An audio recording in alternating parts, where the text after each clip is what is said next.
It was a cold, gray morning that started like any other, but little did I know it would become the day my world came crashing down.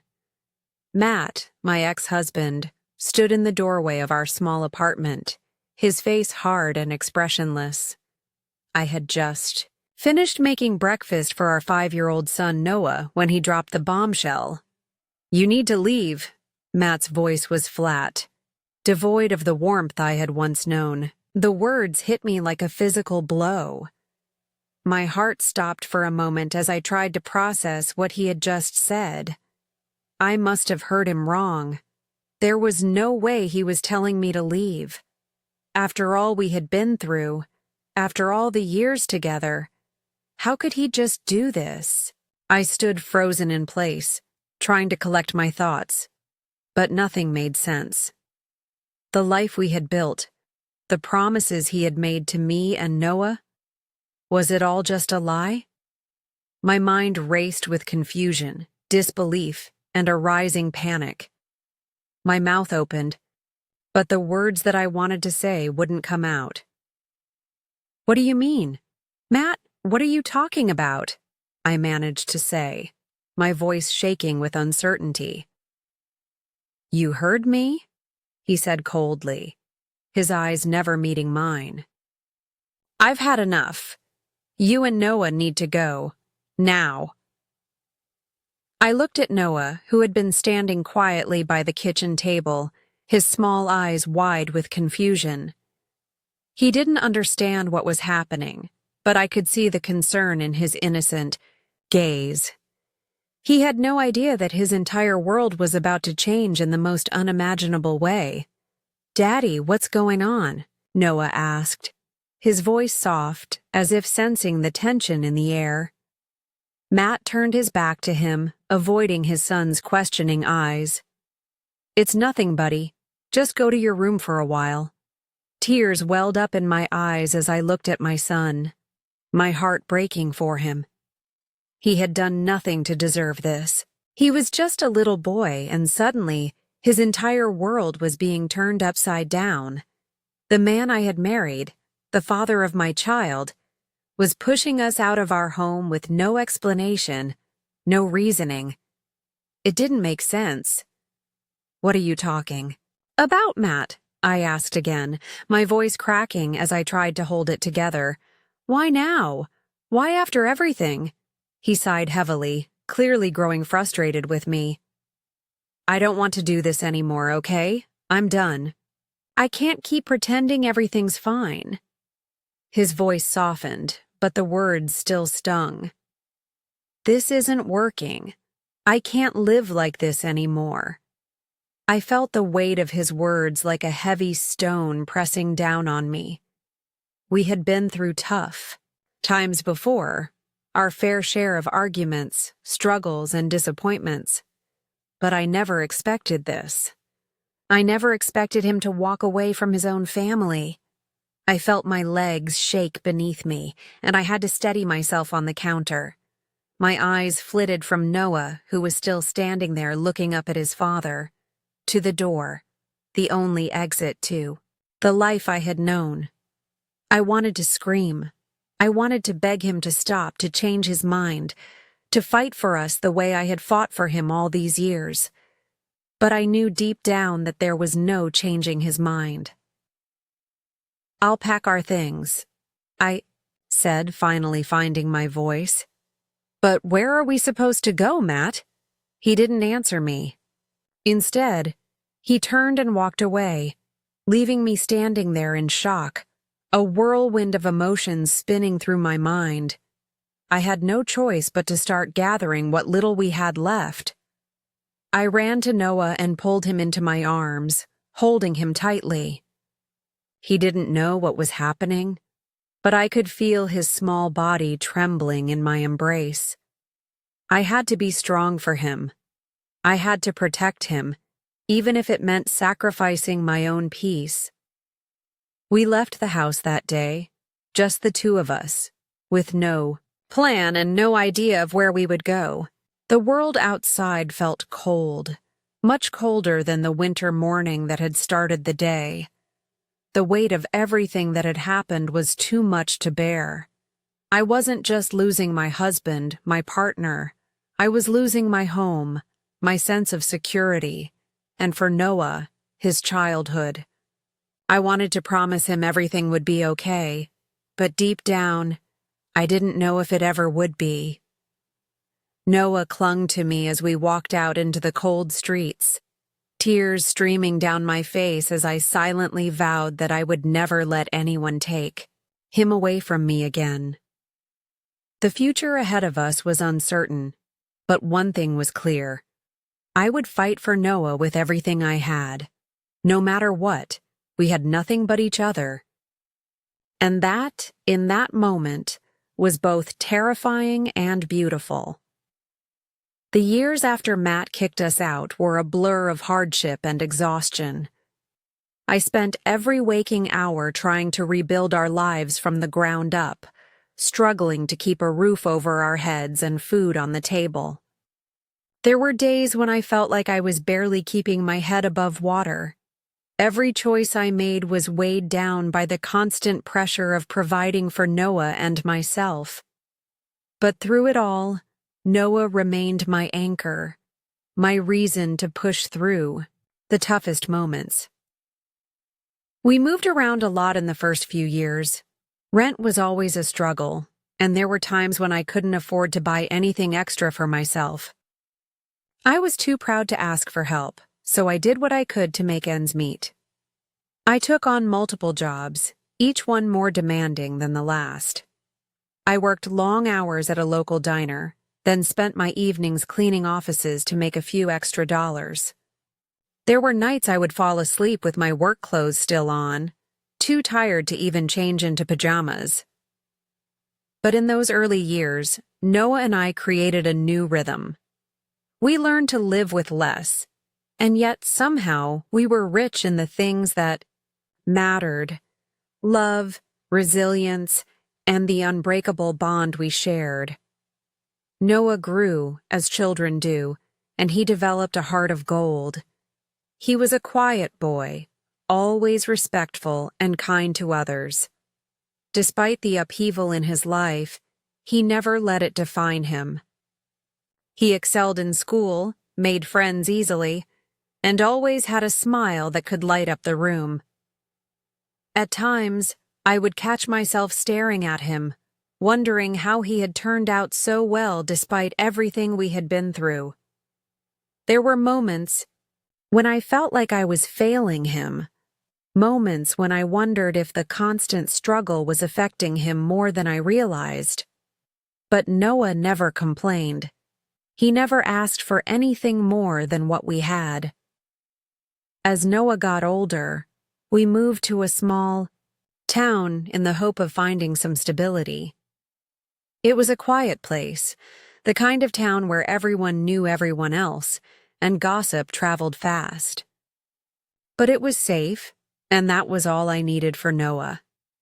We rented a modest house on the outskirts of town, the kind of place that would never win any awards for charm, but it was ours.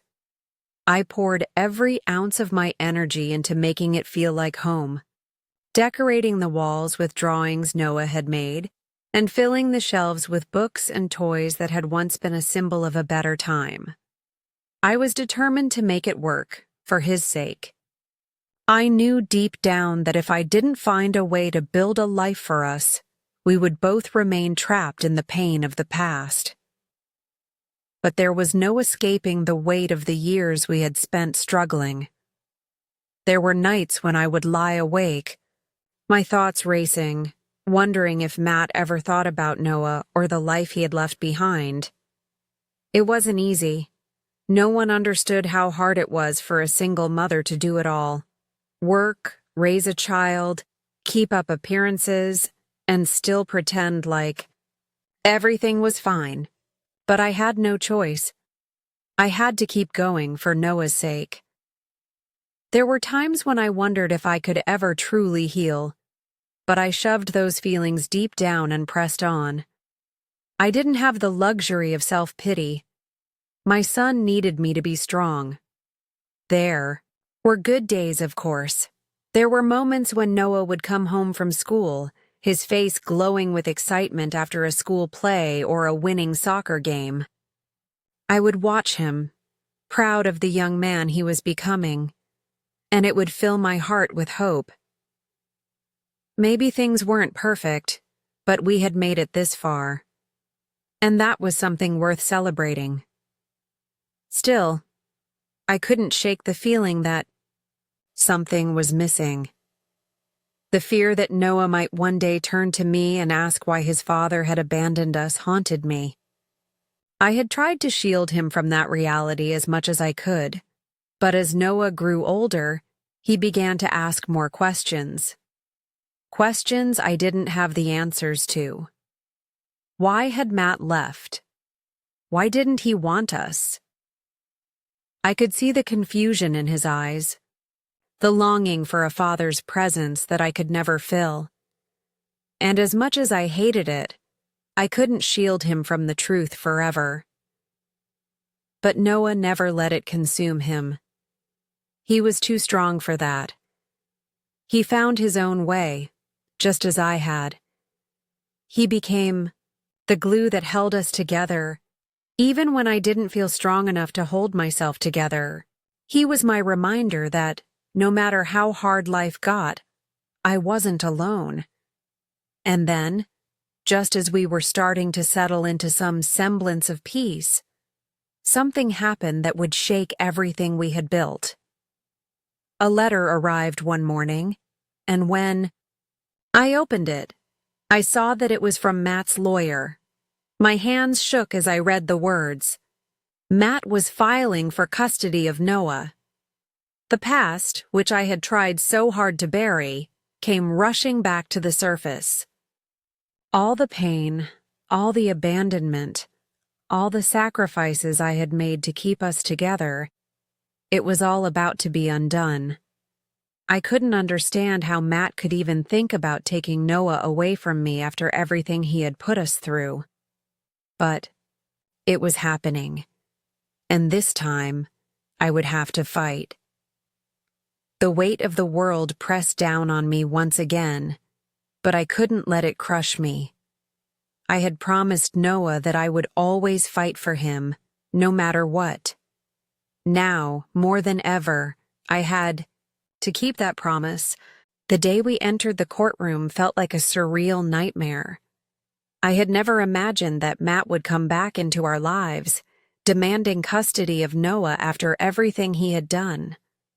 My heart was heavy, my mind clouded with a mix of anger, fear, and confusion. The day of the hearing arrived, and I felt as though I were standing on the edge of a precipice, staring into an abyss that threatened to swallow us whole. The courtroom was sterile and intimidating. The walls seemed to close in on me as I walked to the front with Noah by my side, holding my hand tightly. He was looking up at me with wide, worried eyes. This was a place he never should have been. And yet, here we were, facing the very man who had once abandoned us. It wasn't just a legal battle. It was a battle for the heart and soul of my son. Matt was already there, sitting on the other side of the room, surrounded by his lawyer and a team of well-dressed professionals. He didn't even look at us when we entered. His face was stone cold, as if this were just another business transaction for him. I had to remind myself that this wasn't about me anymore. It was about Noah and making sure that the life we had, built together, wasn't ripped away in an instant. The judge, an older man with a stern expression, called the session to order. The air was thick with tension. I took a seat at the witness stand and immediately felt exposed, like I was under a microscope. My hands were trembling, but I squeezed Noah's hand, trying to stay focused. The first few moments felt like an eternity. Matt's lawyer started with questions aimed at painting me in the worst light. It was as if they were trying to convince the court that I was somehow unfit to raise Noah, that I had somehow failed him. My heart broke with every word, every accusation. They brought up my past struggles, my financial difficulties, and even insinuated that I had been emotionally unstable. It was an attack on my very character, and I felt small, as if I were being crushed under the weight of their words. I tried to hold my composure, but it was hard. My mind kept flashing back to the days when Matt had left us without a second thought. How could he stand there, accusing me of being a bad mother, when he had walked away without looking back? How could he act like he was the better option when he had never once been there for Noah? It was difficult not to let my emotions spill over, but I knew I had to keep it together for Noah. He was watching me closely, his eyes filled with confusion and fear. I couldn't let him see me break down. I had to show him that I was strong, enough to fight for us, even if the whole world seemed against us. When it was Matt's turn to speak, he rose from his seat with an air of confidence that made my stomach churn. His lawyer led him through a series of questions about his life, his career, and his supposed readiness to be a father again. He painted a picture of a man who had turned his life around, who had found stability, and who could now offer Noah a better future. But I knew the truth. Matt had never once been there for Noah, not the way I had. He was a man who had chosen his career over his family, who had walked out when things got hard. And now, after all these years, he thought he could just step back into our lives and take away the child I had raised alone. It felt like an insult, an injustice that I couldn't ignore. As Matt continued to speak, I glanced over at Noah, who was sitting in the front row. His face was etched with uncertainty. He didn't understand what was happening, why his father was suddenly so interested in being a part of his life after all this time. My heart ached for him. This wasn't the way things were supposed to be. His world, which had always been steady and secure with just me, was now being shaken by a man who had abandoned him. And then, something unexpected happened. The judge turned to Noah and asked if he wanted to speak. My heart skipped a beat. I wasn't sure he was ready to say anything, but there was a softness in the judge's voice, an understanding that maybe, just maybe, Noah needed to be heard. Noah stood up slowly, looking at me for reassurance. His small frame shook slightly, but he walked to the front and stood there, looking at the judge, then at Matt. My breath caught in my throat as I held my breath, waiting for what he would say. "I want to stay with my mom." Noah's voice broke the silence. His words were soft, but they were clear. He didn't look at Matt as he spoke, his eyes never leaving me. "She's the one who's always been there for me. She's my mom." The room fell silent. I could hear my heart beating in my chest, the weight of Noah's words settling over me like a warm blanket. In that moment, everything I had fought for, everything I had sacrificed, was validated. My son knew exactly where he wanted to be, and he was brave enough to say it out loud. The judge looked at me, his eyes softening. He turned to Matt and his lawyer, and without hesitation, he asked for a brief recess to consider the evidence. I held Noah close, wrapping my arms around him as he clung to me. His words had spoken volumes, more than any lawyer, more than any witness, ever could. And in that moment, I knew that we had a chance. The final day of the trial felt like a heavy weight pressing down on me, suffocating every ounce of hope I had left. I had spent days preparing for this moment, rehearsing what I would say, trying to find the strength to endure whatever was about to come. But no amount of preparation could ever fully prepare me for the emotions that flooded over me as the day drew closer. The court had been tense, with arguments and counter-arguments flying back and forth, but the reality was, it all boiled down to one thing. Who would Noah choose? The morning of the final hearing, I woke up with a sense of dread in my chest. I tried to hide it from Noah, tried to act normal, but I could tell that he could feel it too. He was quieter than usual, his innocent little face betraying an unspoken concern.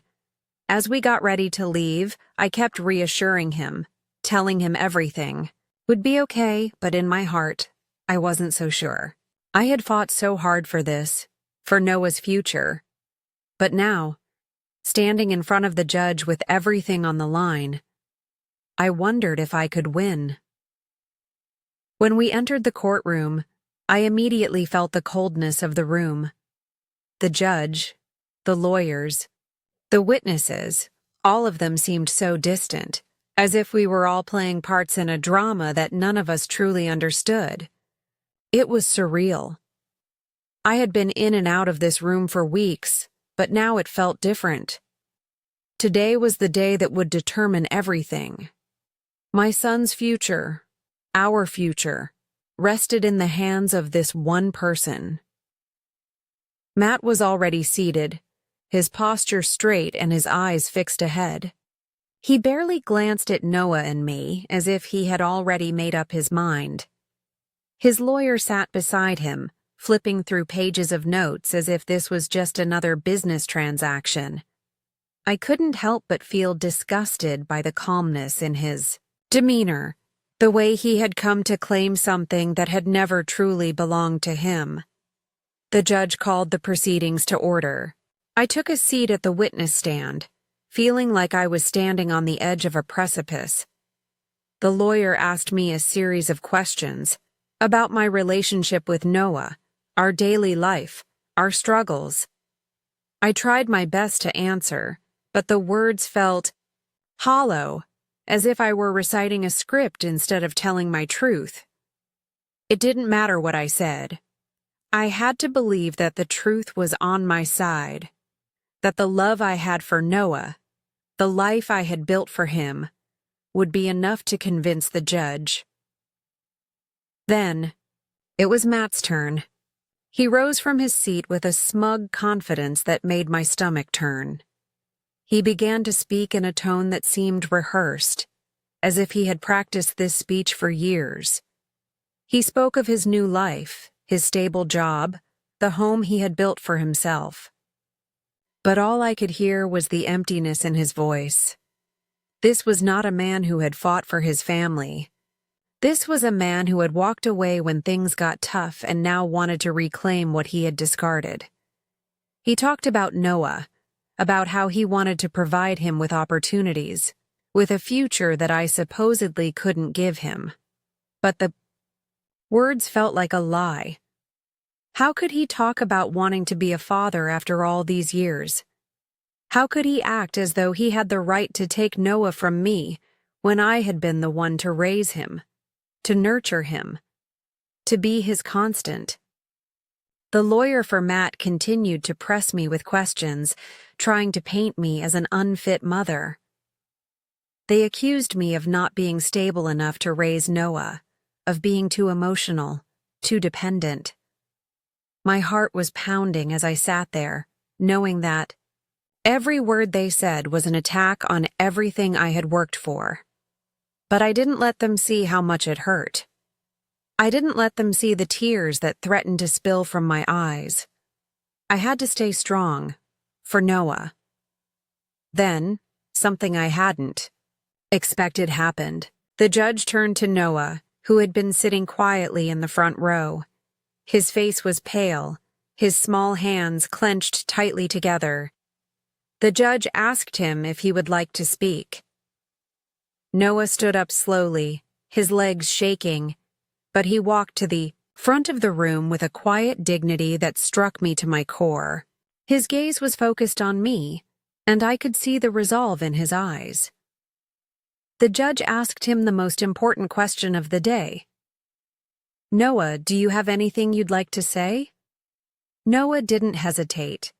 His voice, though small, was clear and unwavering. "I want to stay with my mom," he said, his words cutting through the tension in the room. "She's the one who's always been there for me. She's my mom, and I love her." I could feel the air leave the room as Noah's words hung in the silence.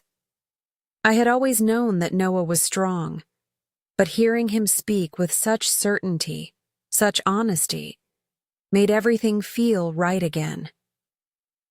The room was still for a moment, and then I saw Matt's face, his expression faltering for the first time throughout this entire ordeal. His eyes flicked to Noah, then to me, as if suddenly realizing the depth of what he had lost. The judge's voice broke the silence, but I barely heard the words. I didn't need to. In that moment, I knew we had won. Noah's words had sealed our fate. There was no way anyone could deny the bond we shared, the love that had kept us going through the hardest years of our lives. As the judge called for a brief recess, I held Noah close, my heart full of gratitude. He had spoken for both of us, and in doing so, he had made everything clear. Our family wasn't defined by legal papers or court rulings. It was defined by the love and loyalty we shared, a bond that could never be broken. The days following, Noah's brave declaration in the courtroom were agonizingly slow. I felt as though I were stuck in a moment of suspended animation, unable to move forward or backward. The judge had called for a recess after Noah spoke, and now we were all waiting for the final decision. It felt like the weight of the world was on my shoulders. Would our fight for Noah's future truly end in our favor? Or would we lose everything we had worked so hard for? The uncertainty gnawed at me. I sat in the small waiting room with Noah beside me, his little hand still clutched tightly in mine. He seemed more composed than I was, perhaps because he had already spoken the truth so clearly. His simple declaration that he wanted to stay with me had been the turning point in the trial. It was as if the courtroom itself had taken a collective breath after hearing those words. But despite Noah's calm exterior, I could see the uncertainty in his eyes. He had no idea what was coming next. None of us did. Time dragged on, and every passing minute felt like an eternity. I kept replaying the trial in my mind, trying to anticipate what the judge might be thinking. Would the judge be swayed by Matt's arguments, his claims of stability, and the life he could now offer? Noah? Or would he see through the facade and recognize the bond between mother and son, a bond forged in hardship, love, and unwavering dedication? Finally, after what felt like an eternity, the courtroom doors opened. It was time. The judge had reached his decision. I stood up, my legs shaky, but I held my head high. Noah looked up at me with wide eyes, sensing the gravity of the moment. He squeezed my hand, and I smiled at him, though inside, my heart was racing. We walked back into the courtroom, and the same somber atmosphere hung in the air. The judge was seated at the front, his gavel in hand. The room fell silent as everyone took their seats, waiting for the final verdict. Matt, his lawyer, and I all sat down, and for the first time during the trial, I noticed how tired Matt looked. His eyes were sunken, his posture slumped. Was it guilt? Was it fear? Or was he simply resigned to the outcome? I couldn't tell. The judge cleared his throat and looked around the room, his gaze settling on me and then on Matt. He had listened to all the arguments, the evidence, and the testimony. It was now his turn to render a judgment. The court has taken everything into consideration, the judge began, his voice calm but firm. "We have heard from both parties, and we have heard from the child himself.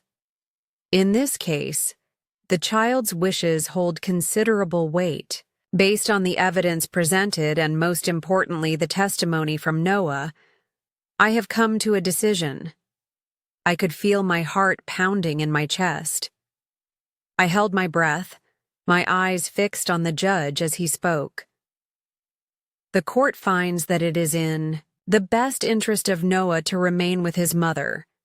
Custody will remain with the petitioner." The words hit me like a wave of relief. I had won. We had won. My son was staying with me. The years of struggle, of uncertainty, of living with the fear that Matt might come back and take him away, those fears were now gone. In that moment, I felt an overwhelming sense of gratitude and peace wash over me. Matt didn't say a word. He didn't move, didn't even flinch. He simply sat there, staring straight ahead, his face pale.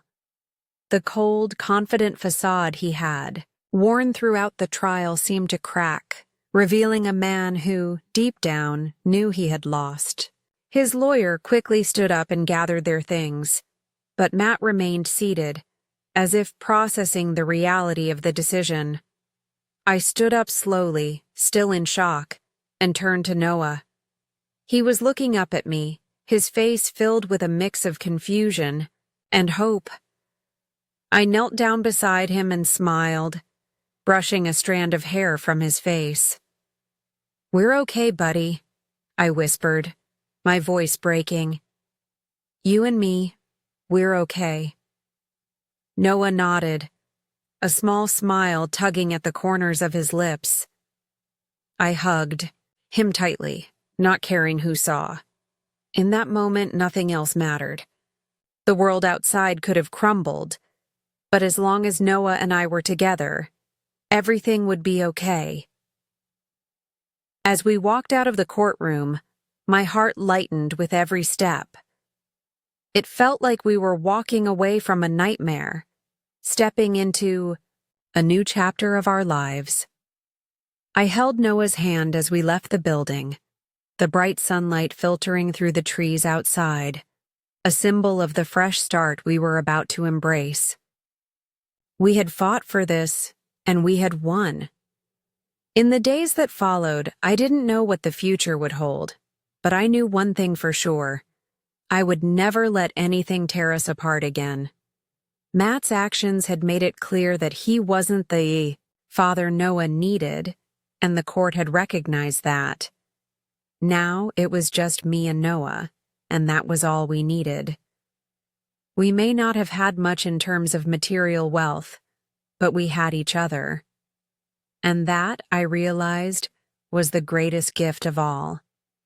The days following the trial felt like a dream. It was as if the burden that had weighed so heavily on me for years had suddenly been lifted, and for the first time in a long while, I felt the freedom to breathe. Noah and I were free to move forward, free to rebuild our lives without the constant fear that Matt would come back and take him from me. The trial had been a painful journey, but it had brought us to this moment of victory, this moment where we could finally start fresh. Noah seemed lighter, too. There was a new sense of confidence in him, a brightness that hadn't been there before. He had always been a good kid, smart, kind, and resilient. But the experience of the trial had taken its toll on him. Now, with the court's decision, he no longer had to carry the weight of uncertainty. The fear of losing his mother, the only parent he had ever known, was gone. In a way, we were both beginning again. That first week after the trial was a whirlwind of emotions. I took a few days off work to spend with Noah, trying to give him a sense of normalcy. We visited the park, went for long walks, and just enjoyed each other's company, For the first time in ages, I could relax without the constant nagging fear of what might happen next. One afternoon, as we sat on the swings at the park, Noah turned to me and asked the question that had been weighing on both of our minds. "Mom, why did Dad leave us? Was it something we did?" His voice was small, but it cut through me like a knife. It was the question I had feared he would ask, but I couldn't avoid it forever. I had never lied to Noah about his father, but I had always tried to protect him from the harsh reality of the situation. Now there was no choice but to confront it. "No, baby," I said, my voice gentle but firm. "It wasn't anything you did. Sometimes people make choices that hurt others, and your father made the choice to leave, but none of that was your fault." Noah nodded, but I could see the sadness in his eyes. He had always been so perceptive, so attuned to the emotions around him. I knew that this wasn't an easy question for him to ask, and it wasn't easy for me to answer. But as I looked at him, I felt a surge of gratitude. He was strong. He was wise beyond his years, and despite the pain he had experienced, he was moving forward with an open heart. "I don't want to talk about him anymore, Mom," he said, his voice shaking just a little. "I just want to be with you." Tears sprang to my eyes as I hugged him tightly, the weight of those words sinking in. I had spent so many years fighting for our family, for the life we deserved. And now, in this moment, I realized that Noah didn't need anything from me except love and security. He didn't need the past to define him. We were going to build a new future together, one where we could heal, grow, and thrive.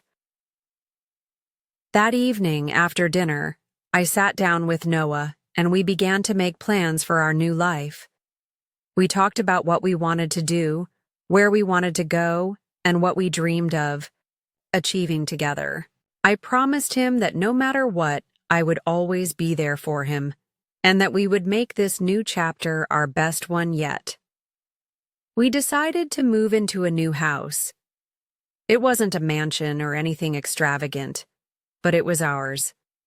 It was a place where we could start fresh, where we could leave behind the memories of pain and betrayal, and replace them with memories of happiness, laughter, and love.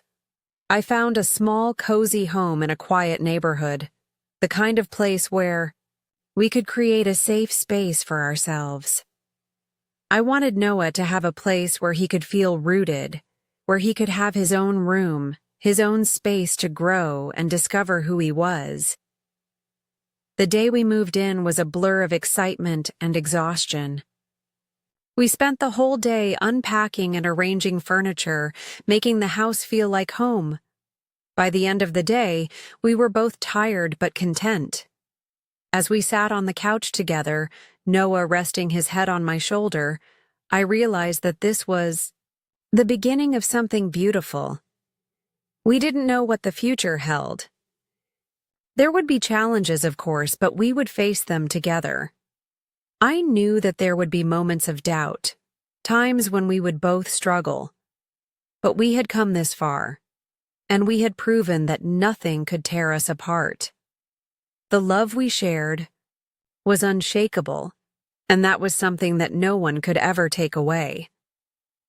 As I looked at Noah, peacefully asleep beside me, I felt a deep sense of peace wash over me. The fight was over. The past no longer had power over us. We were moving forward, ready to embrace whatever the future held. And for the first time in years, I felt truly at peace. Noah and I had been through so much, but we had come out stronger, on the other side. Our bond had been tested, but it had never wavered. We were a team, and no matter what challenges lay ahead, we would face them together. This was our new beginning, and it was one we would cherish forever.